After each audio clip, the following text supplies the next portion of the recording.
નમસ્કાર દર્શક મિત્રો, હું વિવેક પંડ્યા અતરંગી ન્યૂઝમાંથી. હવે આપણી પાસે જે જવાને ઊભા છે તેમને આપણે થોડા પ્રશ્ન પૂછવાના છે, તો ચાલો આપણે પૂછીએ. શું નામ આપનું? મોહિત. આ તમે શું ખાઈ રહ્યા છો? પાણીપુરી. મને તો માવો દેખાઈ રહ્યો છે. એકદમ દેખાય હે. મેં તો તું આંધળો હું.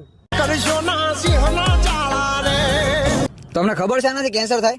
હા, તો માવો તમારે મૂકી દેવો જોઈએ. અરે મૂકી દીધા મોઢામાં. આ માવો તમને ધીમે ધીમે મારી નાખે છે. આજે ઉતાવળે કોને મરવાની? કેટલા રૂપિયાનો માવો? 15 રૂપિયાનો. દિવસના કેટલા ખાઈ જાઓ? 3 થી 4 માવા.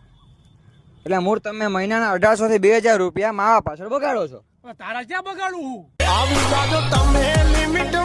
હું કમાવું ને બગાડું. આ તો તમે 1800 થી 2000 રૂપિયા ન બગાડો ને, તો ભવિષ્યમાં તમે